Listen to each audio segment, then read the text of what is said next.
ஒருவேளை ஜனதாதள் என்கின்ற ஒரு வார்த்தையை வைத்து உலகத்தையும் கவர்ந்தெடுத்து இன்று தமிழகத்தை வெற்றி நடைபெற செய்து கொண்டிருக்கின்றார். இது பிடிக்காமல் தமிழகத்தை வஞ்சிக்கக்கூடிய ஒன்றிய அரசுக்கு கைகேர்த்து அடிமைகளாக இருக்கக்கூடியவர்கள் சங்கிகளோடு கை சேர்த்து நேற்று பெஞ்ச மழையில இன்னைக்கு முளைச்ச காலங்கள் எல்லாம் சேர்ந்து இன்னைக்கு ஒரு கூட்டணியை வைத்துக் கொண்டு மிரட்டுகிறார்கள். இந்த மிரட்டலுக்கெல்லாம் பயப்படக்கூடியவர்கள் அல்ல. நாம் எல்லாம் பணங்காட்டு நரி எந்த செஞ்சலுக்கு அஞ்சாத ஒரு சிங்கமாக இருக்கக்கூடிய நம்முடைய முதல்வருக்கு வலு சேர்ப்பதற்காக இந்த பகுதியில எத்தனை பேர் வேணாலும் கூட்டம் போடலாம், என்னன்னாலும் செய்யலாம். அவங்க சொல்றதுக்கு ஒண்ணுமே கிடையாது. நம்ம சொல்லிக்கிட்டே இருக்கலாம். அண்ணன் ஏற்கனவே பேசின கூட்டத்தில் சொன்னாங்க, எனக்கு இந்த ஒரு நாள் போராது, இன்னொரு நாள் வேணும் அப்படின்னு சொன்னாங்க. அந்த பாட்டுல சொல்ற மாதிரி அந்த அளவுக்கு நம்ம செய்த சாதனைகளை விளக்குவதற்கு ஒரு நாள் போராது. தேர்தல் வாக்குறுதியிலே சொல்லப்பட்ட 500க்கும் மேற்பட்ட வாக்குறுதிகளிலே 90% நிறைவேற்றி இருக்கின்றோம். அப்படிப்பட்ட சாதனைகளை தாண்டி தமிழகத்துக்கு தேவைப்படக்கூடிய அத்தனை சாதனைகளையும் செய்திருக்கின்றோம். கொரோனா காலத்தில் இருந்து இந்த 5 ஆண்டுகள் நிறைய போகிற நேரத்திலும் கூட இன்றும் செய்வோம், நாளையும் செய்வோம், செய்து கொண்டே இருப்போம் என்று சொல்லக்கூடிய ஒரே தலைவர் நம்முடைய தலைவர் முத்துவேல் கருணாநிதி ஸ்டாலின் மட்டும்தான். நம்ம தலைவர் சொல்லியிருக்காரு 234க்கு 200 தொகுதி என்று, அதை தாண்டியும் வெல்வோம் என்று சொல்லி இந்த நல்ல வாய்ப்புக்கு நன்றியை கூறி வருகின்ற தேர்தலிலே தமிழகம் வெல்லும், தமிழகம் போராடும், தமிழகம் வெல்லும், தமிழகம் தலை குனியாது. நமது சின்னம் உதயசூரியன், நாம் உழைப்பு உதயசூரியனுக்கு என்று சொல்லி நமக்கு சிறப்பாக இங்கே பேச வந்திருக்கக்கூடிய சிறப்பு பேச்சாளர் தமிழகத்தில் எல்லாம் எதிர்கட்சிகளுக்கெல்லாம் ஒரு சிம்ம சொப்பனமாக உடனே பேசக்கூடிய ஒரு இயற்கையான ஒரு நகைச்சுவையான தேவையான இந்த சூழ்நிலைக்கு சிறந்த ஒரு பேச்சாளரை நமது மதிப்புக்குரிய அண்ணன் யுஎஸ்டி சீனிவாசன் அவர்களுடைய முயற்சியிலே இங்கே கொண்டு வந்திருக்கின்றார்கள். அண்ணன் அவர்கள் பேசும்பொழுது தயவு செய்து அந்த காலியாக இருக்கலாம் நிக்கிறவங்க தயவு செய்து உட்காருங்க. உட்கார்ந்து அவர் என்ன சொல்றாருன்னு நீங்க கேளுங்க. அவர் கருத்துக்களை உங்கள் மனதிலே பதிக்க வைத்து வர இருக்கின்ற அந்த சட்டமன்ற தேர்தலிலே நம்முடைய வெற்றியை தலைவரிடத்திலே சமர்ப்பிப்பதற்கு அவர் என்ன சொல்கின்றார் என்பதை கேட்பதற்கு அன்போடு வேண்டி நம்முடைய தலைமை கழக பேச்சாளர் பாசமிகு அண்ணன் சிவாஜி கிருஷ்ணமூர்த்தி அவர்களை பேசுவதற்கு அழைக்கின்றேன்.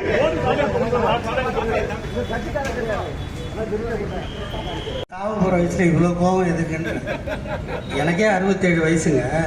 இன்னும் எவ்வளவு நாள் பேச போறேன்? இந்த இளம் பேச்சாளர் தேர்ந்தெடுத்தால 182 பேர் சின்னவர். அவங்க அத்தனை பேருக்கு நான் தான் குருநாதர். ராத்திரி 12 மணிக்கு ஃபோன் பண்ணா கூட அவன் டவுட்டு ஏத்தம் இறக்கம் எல்லாத்தையும் சொல்லிக் கொடுப்பேன். என் தாத்தனும் என் அப்பனும் கட்சியை காப்பாற்றி வச்சதுனால தான் இன்னைக்கு நான் இந்த மேடையில் நிற்கிறேன். கட்சி இருக்கணும். கட்சி இருந்தால் தானே இங்கே ஒன்றிய செயலாளர், நான் பதவி செயலாளர், நான் கட்சியை நட்டு நிற்க வச்சேன். கட்சியே இல்லாத போது நீ இருந்து என்ன பிரயோஜனம்? அந்த நிலைமைக்கு வாங்க. இது தேர்தல். தப்பா எடுத்துக்காதீங்க ஐயா, என் கருத்தை சொன்னேன். திராவிட முன்னேற்ற கழகத்தின் சார்பில் திராவிட மாடல் அரசின் 5 ஆண்டு சாதனை விளக்க தெருமுனை பிரச்சார கூட்டத்தின் தலைவர், தலைமை செயற்குழு உறுப்பினர், கடந்த 13ஆம் தேதி என் வாழ்நாளில் ஒரு துக்ககரமான நாள். எனக்கு தீர்ப்பு வாசிக்கின்ற நாளில், இல்லை திமுக உன்னை காப்பாற்றும், நான் இருக்கிறேன், கைவிட மாட்டேன் என்று சொல்லி அந்த தீர்ப்பு வாதித்த அடுத்த சில மணி துளிகளில் என் தேதியை வாங்கிய என் அன்பு சகோதரர் யுஎஸ்டி சீனிவாசன் அவர்களே, முன்னிலை வகிக்கின்ற வாசுதேவநல்லூர் ஒன்றிய செயலாளர் வடக்கு ஒன்றியத்தின் பெருந்தலைவர் என் அன்பிற்கினிய முத்தையா பாண்டியன் அவர்களே, ஒரு பிஎஸ்சி இல்லை என் கேஸ் இருக்குது, இவர் வந்து தான் ஆகணும், அப்பீலுக்கு போயிருக்கேன்ல, வரணும் இல்லை, நோட்டீஸ் பத்திரமா மடித்து வச்சுக்கணும். வரவேற்புரையாற்றிய முனைவர் ஜிஎஸ்எஸ் நல்லசிவம் அவர்களே, எஸ் கந்தவேல் அவர்களே, தேரூர் கழக பொறுப்பாளர்களே, மரியாதைக்குரிய சேது சுப்பிரமணியம் அவர்களே, சட்டமன்றம் நடப்பதால் இந்த பொதுக்கூட்டத்தில் கலந்து கொள்ள வாய்ப்பில்லாத மாவட்ட கழகத்தின் செயலாளர் அன்பிற்கினிய ராஜா ஈஸ்வரன் அவர்களே,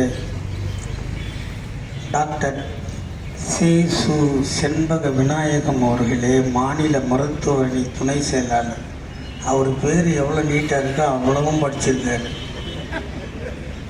மாவட்ட துணை செயலாளர் மனோகரன் அவர்களே, மாவட்ட குற்றவியல் அரசு வழக்கறிஞர் எம்பிகே மருதப்பன் அவர்களே, விஜய் பிரவீன் அவர்களே, குருசாமி அவர்களே, மரியாதைக்குரிய டாக்டர் ஜி சுமதி அவர்களே, விகேஜி வீரமணி அவர்களே, மாரியப்பன் அவர்களே, மாவட்ட கலை இலக்கிய பகுத்தறிவு பேரவையின் தலைவர் விகே ஆயில் ராஜா பாண்டியன் அவர்களே, அன்பிற்கினிய விஎஸ்பி விக்னேஸ்வர் ராஜா அவர்களே, திருமதி முத்துலட்சுமி அவர்களே, மாவட்ட மகளிர் அணி துணை அமைப்பாளர் அன்பிற்கினிய கிருஷ்ணலீலா அவர்களே, மாவட்ட வழக்கறிஞர் அணி துணை அமைப்பாளர் பொன்ராஜ் அவர்களே, திருமதி செல்வகுமாரி அவர்களே, பூமிநாதன் அவர்களே, கட்சிக்காரனிடம் காசு வாங்காமல் கட்சிக்கு சேவை செய்கின்ற என் அன்பு தம்பி கழக பேச்சாளர் புல்லட் ஆர் குமார் அவர்களே, வழக்கறிஞர் சின்னத்துறை அவர்களே, வழக்கறிஞர் கணேசன் அவர்களே, சா துரைராஜ் அவர்களே, பரமசிவம் அவர்களே, முனியாண்டி அவர்களே, வழக்கறிஞர் என் அன்பு தம்பி புல்லட் கணேசன் அவர்களே, நன்றியுரையாற்ற இருக்கின்ற இந்த ஆட்சி போன செத்து போயிடுவிடான்னு சொல்ல வந்திருக்கேன். எவனும் வாழ முடியாது. உங்களுக்குள்ளேயே அடிச்சுக்க விட்டுருவான். வாயை கிறிஸ்தவனையும் முஸ்லீமையும் அடிச்சுக்க விட்டுருவான். இந்துக்கள்லேயே 2 பிரிவாகி நம்மளெல்லாம் சாவடிச்சுட்டு அவன் ஏறி வந்து உட்காந்துட்டு அமைக்கிட்டு போயிடுவான்டா. அதுக்கு இந்த கட்சி இருக்கணும். அண்ணன் தளபதி 7வது முறையாக திமுகவின் ஆட்சி அமைக்கணும்.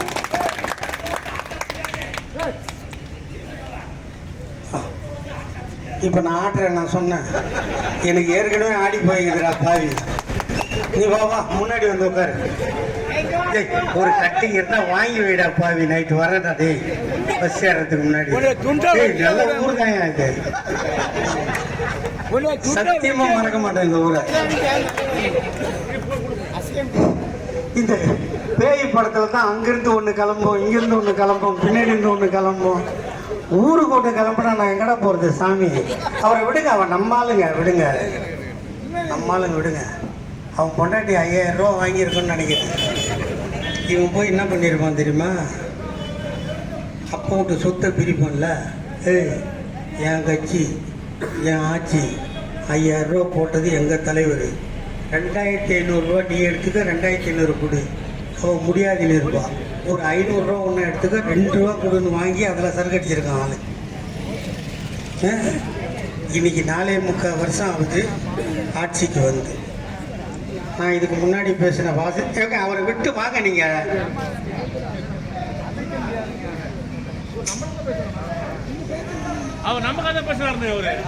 யாருக்காகவும் யாரும் நான் பாத்துக்கிறேன். இதை விட குடிக்காரன் நான் பாத்துருவேன். எல்லாத்தையும் பார்த்துத்தானே நினைக்கிறேன். 7 வயசுல பேச ஆரம்பிச்சு நீங்க 67 வயசுல பேசியிருக்கேன். நான் எவ்வளவு ஊர்ல எவ்வளவு பார்த்துருப்பேன். எத்தனை பேர் கத்தியை காட்டியிருப்பான், எத்தனை பேர் கொம்பை காட்டியிருப்பான். அத்தனை பேருக்கு நான் கொம்பை காட்டிட்டு தான் நின்றுங்கிறேன். அவன் எனக்கு சொம்ப காட்டினான். 4.25 வருஷம் முடிஞ்சிட்டு தேர்தல் வரப்போகுது. இங்கே மேடையில் தாய்மார்களும் இருக்காங்க, இங்கேயும் இருக்காங்க. இந்த தாய்மார்களுக்கான ஆட்சின்னா இந்த திமுக ஆட்சி, இந்த ஆட்சி மட்டும்தான் இல்லையா? இங்கே இருக்கிற தாய்மார்கள், உங்களுக்கு நெஞ்சில் ஈரம் இருந்தால், நெஞ்சில் கருணை இருந்தால், உங்களுக்கு தாய்மை என்ற சிந்தனை இருந்தால், உங்களை கேட்டது ஒன்றே ஒன்று. நீங்கள் ஏதாவது ஒரு வேலைக்கு போனால் தானே உங்கள் குடும்பத்தை காப்பாற்றுறீங்க. வேலைக்கு போகணுமா இல்லையா? புருஷனும் பொண்டாட்டியும் வேலைக்கு போனால் தான் குடும்பத்தை காப்பாற்ற முடியும். நீங்கள் வேலைக்கு போவீங்க, சம்பளம் வருதா? எந்த வேலை செஞ்சாலும் சம்பளம் உண்டு இல்லை? சம்பளத்தை வாங்கினா நீ யார்கிட்ட கொண்டு போய் கொடுப்ப? அம்மா தைரியமாக சொல்லு. உன் தம்பி தான் நான். இல்லை அவன் தம்பியாக இருப்பேன், இல்லை அண்ணனாக இருப்பேன். இல்லை ரொம்ப வயசு ஒரு 35 வயசுக்கு கீழே இருந்தீங்கன்னா நான் உன் அப்பனாக இருப்பேன். அந்த உறவு தான் நம்மளுக்கு இல்லையா? வேலைக்கு போனால் யார்கிட்ட தான் கொடுக்கணும். நம்ம வீட்டில் யார்கிட்ட தான் கொடுக்கணும். ஆனால் அதே வேலைக்கு தானம்மா நீ மறுநாள் போகணும். ஆனால் இவ்வளவு நாள் நீ வேலைக்கு போன, சம்பளம் வேணுது கொடுத்த, அடுத்த நாள் அதே வேலைக்கு போகணும். ஆனால் காலையில் எழுந்தால் உன் புருஷனுக்கு டீ காப்பி போட்டு தரணும், உன் பசங்களை குளிப்பாட்டணும், ட்ரெஸ்ஸு போடணும், வீட்டெல்லாம் ரெடி பண்ணணும், பெருக்கணும், தொடக்கணும், எல்லாம் பண்ணணும். எல்லாத்தையும் பண்ணி முடிச்சுட்டு அப்புறம் நீ அவசரமாக போய் குளிச்சுட்டு அந்த தலையை துடைக்க கூட நேரம் இருக்காது. உடனே ஒரு ரப்பர் பேண்ட் எடுத்து போட்டுட்டு பஸ்ஸில் காயிட்டோம்னு சொல்லிட்டு நீட்டு பூவாக இருந்தால் சைடு ஊசி போகணும். வேண்டாம், அது வைக்க நேரம் இல்லைன்னா ஒரே ஒரு ரோஸ் எடுத்து தலையில் குத்திக்கிட்டு புடவை அவசரமாக கட்டி ஹேண்ட்பேக் இருந்தால் எடுத்து மாட்டிக்கினேன், ஆள் கொஞ்சம் குட்டையாக இருந்தால் ஐயன் செப்பல் போட்டுக்கிட்டு எல்லாத்தையும் ரெடியாகி இவ்வளோ நாள் யார்கிட்ட முதல் நாள் நைட்டு சம்பளத்தை கொடுத்தியோ அதே ஆள்கிட்ட போய் அத்தான் மாமா இது அவங்கெல்லாம் அடங்கிட்டாங்க, இவர் ஆரம்பிச்சிட்டார். நீ அங்கே கொண்டே போட்டாலும் இந்த மேடையை விட்டு போக மாட்டேன் நான். அத்தான் அத்தை மாமா படிச்சுட்டு காலேஜுக்கு போகிறேன், நானும் ஸ்டேஷனரி வாங்கணும், ஜெராக்ஸ் போடணும், நான் போய் என் அப்பா தாட்ட கையேந்திரேன். உனக்கு தெரியலையா தாத்தான்னு அந்த பொன் குழந்தை கேட்டபோது எங்கள் அண்ணன் தளபதி சொன்னார், உன்னை ஒரிஜினலாக பெற்ற உன் தாத்தா இருக்கிறானோ இல்லையோ, அவன் உன்னை பார்க்கிறானோ இல்லையோ, உன்னை பெற்றெடுக்காத தாத்தா இந்த தளபதி ஸ்டாலின் இருக்கிறேன். எத்தனை ஆண்டு வேணுமானாலும் படி, நீ படிக்கின்ற காலம் வரை மாதம் 1000 உன் அக்கௌண்ட்ல போடுறேன். அதுக்கு பெயர் புதுமை பெடுத்திட்டு. பொண்ணுக்கு பணத்தை போட்டவனா விடுவானா பையன்? தாத்தா ஸ்டாலின், என்ன தாத்தா இது நியாயம்? ஒரே அப்பா ஒரே அம்மா, பிறந்தது ஒரே வயிறு, என் தங்கச்சிக்கு 1000 ரூபா கொடுப்பேன், எனக்கு இல்லையான்னு கேட்டான். 3 வருஷம் கழிச்சு நீயும் கல்லூரிக்கு போனால் உனக்கும் உன் தாத்தா மாதம் 1000 தருவேன். அதற்கு பெயர் தமிழ் புதல்வன் திட்டம். இது எல்லாரும் கொடுத்தாங்க. 1லேருந்து 5வது வரைக்கும் படிக்கிறீங்க புதுசு. அதெல்லாம் கேட்டுச்சு, தாத்தா தாத்தா எல்லாருக்கும் எல்லாம் கொடுத்துட்ட, என் அப்பனும் ஆத்தாலும் வேலைக்கு போனாங்க, நான் காலையில் பள்ளிக்கூடம் போகணும், வெறும் வயிற்றோட பேக்கை மாட்டிக்கிட்டு பள்ளிக்கூடம் போனால் பசிக்கிற வயிற்றை பார்ப்பானா, வாத்தியார் சொல்கிற பாடத்தை கேட்பானான்னு கேட்டுச்சு. உங்கள் படிப்பு இந்த காலை உணவால் நின்று போகும் என்று நினைத்தால் உன் தாத்தா தளபதி நான் இருக்கிறேன், இதோ கையெழுத்து போட்டேன், இன்று முதல் உங்களுக்கு காலை உணவு திட்டம். புரிஞ்சுதுமா? இப்போ ஒரு பொம்பளை பொண்ணு படிச்சிருச்சு, இந்த சிவகிரியில் படிச்சிருச்சு. அந்த பொண்ணுக்கு சென்னையில் வேலை கிடைச்சிருச்சு. வேலை கிடைச்சா என்ன பண்ணோம்? இதுக்கு முன்னாடிலாம் ஒன்று அப்பனும் அவனையும் விட்டுட்டு அந்த பொண்ணோட ஆத்தா போய் சென்னையில் வீடு எடுக்கணும். இதான நடந்தது இந்த 75 வருஷம் சுதந்திர இந்தியாவில். ஒன்று பேசுதா? முன்னாடிலாம் நாங்கள் ரோட்டில் படுப்போம், பாதுகாப்பே இல்லாத இருக்கோம். இப்போ பெட்ஷீட் தராங்கோ, எல்லாம் தராங்கோ, குளிக்கிறதுக்கு பாத்ரூம் கூட தராங்கோ, வெளியே போனால் யாரும் நுழைய முடியாது, வாட்ச்மேனும் தராங்கோ சொல்கிறாங்களா இல்லையா? இதெல்லாம் யார் கட்டினது? யார் செஞ்சது? நம்ம தானே செஞ்சோம். ஆனால் நம்ம ஆட்சிக்கு வந்தோம்ல, வரும்போது என்ன சூழ்நிலை? கொரோனா தெரிஞ்சிச்சா இல்லையா? கொரோனா நம்மளை தெரிஞ்சிச்சா இல்லையா? உலகமே என்ன சொல்லிச்சு? வீட்டில் இரு, விழித்திரு, தனித்திரு. சொன்னமா இல்லையா? உலகமே சொல்லிச்சு. அமெரிக்கா சொன்னா, இங்கிலாந்து சொன்னா, ஜப்பான் சொன்னா, இத்தாலி சொன்னா, உலகத்துல சொல்லாத ஒரு நாடே கிடையாது. தனியா இரு, வீட்டில் இரு, விழித்திரு, தனித்திரு. நம்ம அங்கிள் நரேந்திர மோடி அங்கிள் இருக்காருல்ல, அவர் கூட பார்பர் வந்து தாடியை ட்ரிம் பண்ணா கொரோனா வந்துடும்னு தாடி இது வரைக்கும் வளர்த்தாரு. நீங்களும் பார்த்தீங்க. அப்போ உனக்கு அழகான பெயர் வைக்கிறேன், இன்று முதல் திருநங்கைகள் என்று பெயர் வைத்து அவனுக்கும் நலவாரியம் தந்தார். ஒரு காலத்தில் நீங்கள் ரயில்வே ஸ்டேஷனுக்கு போனால் வெள்ளை பேண்ட்டு, வெள்ளை சட்டை, தொப்பி போட்டு பச்சை கொடி ஆட்டுவல்ல ஸ்டேஷன் மாஸ்டர். அந்த ஸ்டேஷன் மாஸ்டர்லாம் அவ்வா தான் கொடி ஆட்டுவா. நம்மளுக்கு அந்த வேலை இல்லை. நம்மளுக்கு அதே ரயில்வே ஸ்டேஷனில் என்ன வேலை தெரியுமா? அரைக்கால் காக்கி டவுசர், அவாய் செப்பல், பச்சை சிவப்பு கொடி பின்னாடி ஒரு சம்பட்டி எடுத்துக்கிட்டு தண்டவாளத்தில் அந்த ஜல்லி கல்லில் காலை வச்சு பிளக்கட்டை தட்டுற வேலை நம்மளுக்கு. தாத்தா கலைஞர் சொன்னார், நீ பிளக்கட்டை தட்ட பிறக்கலடா, நீ ஆட்டா கொடி மாடும் ரயிலும் ஓடும் என்று சொல்லி இந்த நாட்டில் பிற்படுத்தப்பட்டவனையும் தாழ்த்தப்பட்டவனையும் சேஷன் மாஸ்டராக்கி அழகு பார்த்தவர் எங்கள் தாத்தா டாக்டர் கலைஞர். கோர்ட்டுக்கு போனா கருப்பு கவுன் போட்டு கட்டை சுத்தி வச்சு ஆடர்னு தட்டுவான்ல, அவளுக்கு பேரு நீதிபதி. அந்த பதவிக்கு அவ்வா மட்டும்தான் வரணும், நம்ம வர முடியாது. அதே கோர்ட்ல நம்மளுக்கு என்ன வேலை தெரியுமா? சிவப்பு பட்டை போட்டு சிவப்பு தொப்பி போட்டு சைலன்ஸ்னு கத்துற வேலை நமக்கு. தாத்தா கலைஞர் சொன்னார், நீ சைலன்ஸ் கத்த பொறுக்கலடா, நீ அடிச்சா கட்ட சுத்தி அடிக்கும், நீதியும் பேசும் என்று சொல்லி இந்த நாட்டில் தாழ்த்தப்பட்டவனையும் பிற்படுத்தப்பட்டவனையும் நீதிபதியாக்கி அழகு பார்த்தவர் எங்கள் தாத்தா டாக்டர் கலைஞர். கோயிலுக்கு போனா பெரிய கயிறு கட்டின மணி ஒன்று இருக்கும், அந்த மணி ஆட்டுறது நம்மவா ஆட்டுவோம். அதே கோயில்ல வெள்ளி தட்டுல சின்ன மணி வெள்ளி மணி இருக்குல்ல, அந்த மணியை அவ்வா தான் ஆட்டணும், நம்ம ஆட்டக்கூடாது. தாத்தா கலைஞர் சொன்னார், நீ பெரிய மணி ஆட்ட பிறக்கல, நீ ஆட்டினா வெள்ளி மணியும் ஆடும், ஆண்டவனும் பேசுவான் என்று சொல்லி அனைத்து ஜாதிக்காரனையும் அர்ச்சகராக்கியவர் எங்கள் தாத்தா டாக்டர் கலைஞர். இவ்வளவு செஞ்சு தாத்தா கலைஞர் பெண்களுக்கு திருமணத்துக்கு பணம் கொடுத்தார். அண்ணன் தளபதி படிக்க வச்சு நீயே சம்பாரிச்சிக்கன்னு சொன்னார்.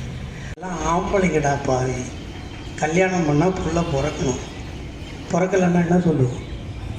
கல்யாணம் ஆகுதுங்க, ஒரு பொண்ணு போகிறா தண்ணி எடுக்க, ஃப்ரெண்டெல்லாம் என்ன கேட்பாங்க, ஏண்டி விசேஷம் ஒன்றும் இல்லையா? ஒன்றும் இல்லைக்கா.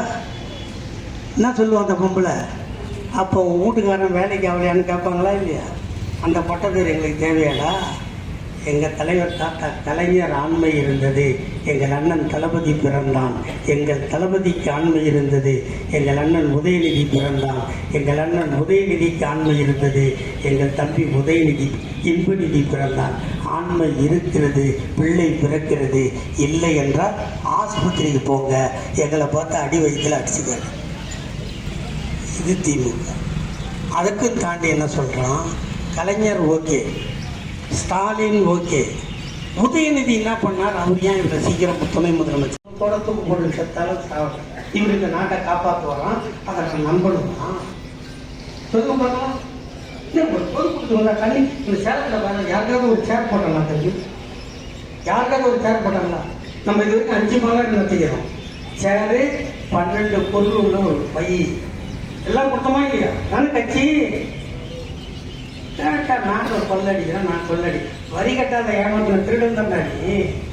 கார் வாங்குறாங்க, காரு நம்ம மோட்டர் சைக்கிள் வாங்குறோம்ல, மோட்டர் சைக்கிள் வாங்க டாக்ஸ் கட்டாதானே ரோட் டாக்ஸ் பில்லு தருவான், அப்புறம் தானே ரோட்ல ஓட்ட முடியும். இவர் கார் வாங்க வரணும் பாருங்கிறாரு, அது இறக்குமதி வரி கட்ட மாட்டாராம், அதை கேட்ட கோர்ட்ல கேஸ் போடணும், நீதிபதி காரியம் கொடுக்கணும்.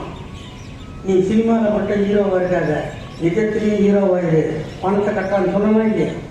இதை விட உங்களுக்கு எப்படி புரிய வச்சு சொல்றது? உங்க ஒப்பம் சொல்ல மாட்டாங்க, உன் ஆத்தா சொல்ல மாட்டாங்க, உன் அண்ணனா தம்பியா இருந்து சொல்றாங்க. நீயும் தமிழ் மண்ணில் பிறந்த மாட்டாங்க, தமிழ் மண்ணில் வாழறவங்க.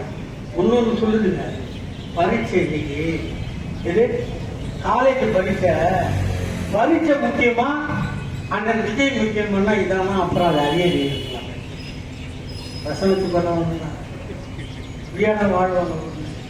இப்படிப்பட்டதான் நம்ம வச்சுக்கலாமாடா? வீட்டுக்குள்ளேயே பழம் கொஞ்சம் போட்டு பொதுக்கணுமா இல்லை? இந்த கேவலத்தெல்லாம் நிறைவேற்றி அவங்கெல்லாம் திமுக எதிரியா? என்னது 2 போட்டிருக்கோம் போட்டி, 1 2 இவர் வருவாங்க. 2 இடைத்தேர்தல் நடந்ததுங்க, விக்கிரவாண்டி இடைத்தேர்தல், ஈரோடு இடைத்தேர்தல். அதில் உன் திறமையை கட்டணம் நிற்கலாம்ல? கேட்டா நான் நிற்க மாட்டேன். சரி, 2026 எம்பி தேர்தல் நிற்கலாம்ல? No I don't want 2024. then you want. தமிழ்நாட்டு மக்களை நாட்டை நிற்க வைப்போம். இவர் சிஎம் சீட்டில் உட்காந்துருவாரு, நாங்கள் மூச்சைச்சு வாங்கி சப்பிட்டு போகிறதுக்கு கட்சி நடத்துகிறோம். அதுக்கான கட்சி நடத்துகிறோம். யார் தெரியுமாடா? இந்த நாட்டு ஆளுநர் முதலமைச்சர் உன்ன மாதிரி சீட்டாட்டம் இல்லை. ஒரு பருவ வயது திருமணம் முடித்த 15வது நாள் சிறைக்கு போனான். காதல் மனைவியோடு கட்டி புரள வேண்டிய வயசில் காராகிரகத்தில் அடைக்கப்பட்டான். ஒருவேளை சிட்டி பாபுவும் பாலகிருஷ்ணனும் செத்து போகாமல் இருந்திருந்தால் எங்கள் அண்ணன் தளபதி அன்றே செத்து போயிருப்பான். இருவர் உயிரை கொடுத்து எங்கள் அண்ணன் ஒருவரை காப்பாற்றினார். போலீஸ் வந்ததுடா எங்க அண்ணன் தளபதியை தேடி. எங்க தாத்தா கலைஞர் வீட்டில் இருந்த யாரை தேடி வந்தது? என்னையா? நான் வண்டியில ஏறவா? உன்னை தேடி வரல, உன் பிள்ளைய தேடி. அவன் ராமநாதபுரம் நாடகத்துக்கு போயிருக்கான். நாளை காலையில் வருவான். வந்த உடனே கல்யாணம் ஆன பிள்ளைய, கல்யாணம் ஆகி புது பொண்டாட்டியோட இருக்கிற பிள்ளைய காசே இல்லைன்னா கூட என் அப்பா 1000 ரூபா கொடுத்து என்ன கொடைக்கானல் அனுப்பிச்சு வச்சான். ஒரு பெத்த பிள்ளைய புது மாப்பிளைய சிறைச்சாலைக்கு அனுப்பி காராகிரகத்தில் சாவதற்கும் அனுப்பிய ஒரு தந்தை தமிழ்நாட்டில் இருந்தான் என்றால் அது எங்க தாத்தா கலைஞரை தவிர வேற எவனும் இல்லை. பேசுற இவங்க அண்ணாமலைக்கு தேர்தலில் பொறுப்பு கொடுத்தாங்கல்ல, அது வானான்னு சொன்னார். என்ன சொன்னார்? எங்க அப்பாவுக்கு உடம்பு தெரியல, பக்கத்துல இருந்து பார்த்துக்கணும், இவர் தான் போலீஸில் 9 வருஷம் பிடுங்கணும். எங்க தாத்தா கலைஞர் தெரியுமா? அப்பா சிக்குட, அப்பா சிக்கு. கட்சிக்காரன் வந்து கூட்டத்தில் பேசணும்னு கூப்பிடுறான். கட்சிக்காரன் கோச்சுக்குவானேன்னு கூட்டம் பேசிட்டு வந்தா மக்கள் செத்துட்டாருக்கா. அவங்க ஒய்ஃபு பத்மாவதி சிக்கு. புதுக்கோட்டை கட்சிக்காரன் வண்டி எடுத்துன்னு வந்துட்டான் கூட்டத்துக்கு வாங்கன்னு. அவங்ககிட்ட என் பொண்டாட்டி சீரியஸு, எப்போ சாவான்னு தெரியாது சொன்னாங்க. எனக்கு சொல்லும் போதே கண்ணில் தண்ணி வரல. ஒரு ஒய்ஃபு சிக்காருக்கா, எப்போ சாவான்னு தெரியாது. கட்சிக்காரன் வந்து கூட்டத்துக்கு கூட்டம் ஒய்ஃபை விட்டுட்டு புதுக்கோட்டையில் கூட்டம் பேசிட்டு வரும்போது ஒய்ஃப் உயிரோடு இல்லைடா. இப்படி எங்கள் உயிரெல்லாம் கொடுத்து இந்த கட்சியை பார்த்து இந்த தமிழ்நாட்டை வாழ வச்சுருக்கிறோம். இதை நாசம் பண்ணுறதுக்கு இப்படி நாதாரி பசங்கள்லாம் வராங்க. இங்கே இருக்கிற பெரியோர்களை நான் கேட்பதெல்லாம், ஓட்டு போடுவதற்கு நீங்கள் செலவழிக்கும் நேரம் 25 நிமிஷம் பண்ணுவீங்களா? அந்த லைனில் ஒரு 5 நிமிஷம் முன்னையாவது சீட்டு தருவோம், முத்திரை குத்தி மடித்து ஓட்டு பெட்டியில் போகணும். இப்போ இல்லை, மிஷினு உதயசூரியன் மேலே ஒரு பட்டன் இருக்கும். அதை அமுக்கினா நீன்னு ஒரு சத்தம் வரும். இந்த அமுக்கிற சத்தத்துக்கு ஒரு 25 நிமிஷம் நீ கஷ்டப்பட்டு உதயசூரியனுக்கு அமுக்குன்னா 5 வருஷம் உன் காலை நாயா சுத்தத்துக்கு ஒரு கட்சி இருக்காது. திமுக விட வேறு எவனும் இல்லை. ஒருவேளை இந்த திமுக ஆட்சிக்கு வரணும், நான் செத்தா போயிடுவேன். இவரை பிச்சை எடுப்பாரு, தலைமை செயற்குழு அவர் இல்லைன்னா இந்த சக்கர அளவு வந்துருக்குமா? அவங்க குடும்பம் இல்லைன்னா நாட்டுக்கு தன் சொத்தை பொறுத்தவன் நாங்கள்லாம் இங்கே இருக்கிறோம். வந்துடாது. என்ன நடக்கும்னா இங்கே உட்காந்துக்கிட்ட இந்த அம்மா இந்த சேர் இங்கே உட்கார விட மாட்டாங்க. சனாதனம் என்ன சொல்லுது? நீ பொம்பளையா போறதியா? வயசுக்கு வர வரைக்கும் அப்பா அம்மாவுக்கு அடிமையாயிரு. வயசுக்கு வந்துட்டியா புருஷனுக்கு அடிமையாயிரு. உன் புருஷன் செத்துட்டானா சோறு போடுறவனுக்கு அடிமையாயிரு. இதாண்டா சொன்னாங்க சனாதனம். நாங்கள் அதுவா சொல்றோம். பெண்களை படின்றோம், வேலைக்கு போன்றோம், சுயமா தொழில் பண்ணுன்றோம், உன் சொந்த காலில் நெல்லுன்றோம். நீ செத்து போனா உன் புருஷன் இன்னொரு கல்யாணம் பண்ணிக்கிறான்ல, அவன் செத்தா நீ இன்னொரு புருஷனை கல்யாணம் பண்ணிக்க, அதுக்கு நான் பணம் தரேன்னு சொல்ற கட்சி உலகத்துல எங்கடா இருக்குது? எங்க கட்சி விட்டா இவ்வளவு சொல்றான்ல. ஆனா அவன் என்ன சொல்றான்? நீ வீட்டிலே கடை, வெளியவே வராத, நீ புள்ள பக்கிற மிஷின்றான்.